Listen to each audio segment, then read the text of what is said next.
Dajme tomu, že niekto by súhlasil s tým, že filozofia môže byť užitočná.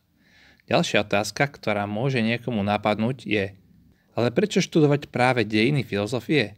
Prečo neštudovať filozofiu tak, že zaujmeme určitý súčasný filozofický postoj a jednoducho tento postoj porovnávam a obhajujem voči ostatným súčasným filozofickým postojom?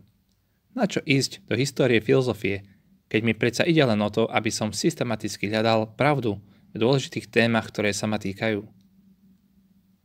To je veľmi dobrá otázka, a dokonca mnohí súčasní profesionálni filozofi, často analytickí filozofi napríklad, by povedali, že drvivá väčšina teórií z dejín filozofie sú zastaralé a teda skutočne zbytočné, že nemusíme ísť do histórie filozofie.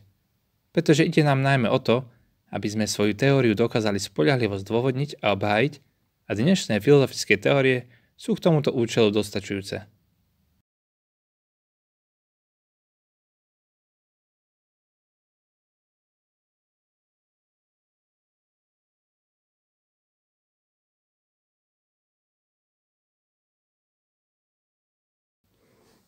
Problém s týmto názorom je ten, že je to len jeden z pohľadov na účel filozofie a povahu dejín filozofie.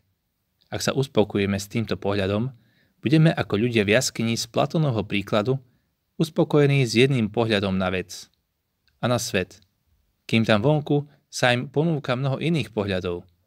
Ak sa nechceme dogmaticky držať jedného prístupu k filozofii, musíme sa naučiť aj ostatné prístupy a o nich sa naučíme len tak, že sa pozrieme do dejín filozofie a uvidíme, čo nám ponúka. Práve že ak sa pozrieme do dejín filozofie, môžeme vidieť, že predmet filozofie sa neustále menil. Ako som už spomínal, filozofia je veda alebo náuka o tom, čo je pre človeka to najpodstatnejšie, ale predstava o tom, čo je to najdôležitejšie, sa historicky menila podľa toho, ako sa menila spoločnosť, vedecké poznanie a jeho hodnotenie. Tak napríklad bolo obdobie, kedy len príroda bola predmetom filozofie, lebo v tom čase úvahy človeka nesmerovali nikam inam ako do prírody. Potom bolo obdobie, keď jej predmet stanovovali morálne normy, Boh a duša, a to, ako ich spoločnosť chápala, pretože len skúmanie týchto tém sa zdalo byť pre človeka najdôležitejšie. Neskôr sa filozofia zameriavala na skúmanie povahy poznávania a neskôr na skúmanie povahy vedy. Diskusia o tom, ktorá z týchto tém je pre človeka naozaj najdôležitejšia a pre filozofiu, nie je ešte stále uzavretá, ale je ťažké sa do nej zapojiť, ak poznáme len jeden prístup, alebo ak poznáme len ten súčasný prístup. Okrem toho, dejiny filozofie sú potrebné z toho dôvodu, že niektoré filozofické smery je dobre študovať historicky.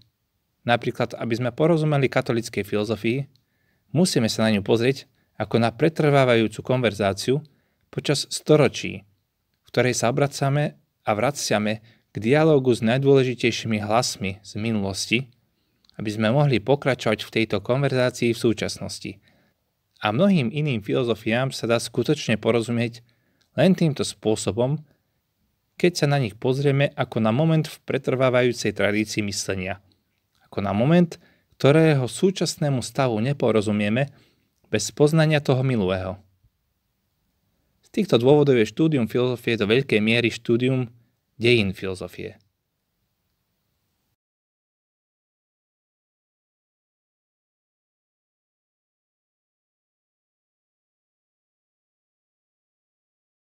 Hej, díky za pozretie. Ak sa ti páči moja tvorba, môžeš ma podporiť tým, že klikneš na páči sa mi to, alebo sa staneš môjim odoberateľom. Taktiež mi môžeš prispieť finančným príspevkom na číslo účtu, ktoré nájdeš na stránke www.nacrtdeinfilozofie.sk.